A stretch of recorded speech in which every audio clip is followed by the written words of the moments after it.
think events like this are important because it gives students an opportunity to speak with professionals that have background with a lot of different companies. So it gives us that exposure and opportunity to expand our knowledge on a lot of different things.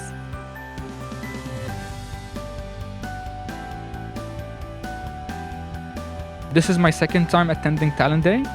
Last time we had the Talent Day, I got my first internship because I have spoken to some of the leaders that wasn't here. Networking, I see it as the key player in any kind of career playing.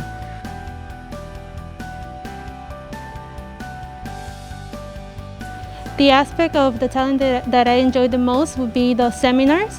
The most valuable thing I have learned today might be how to be a transformational leader, which is one of the seminars that maybe impacted me the most.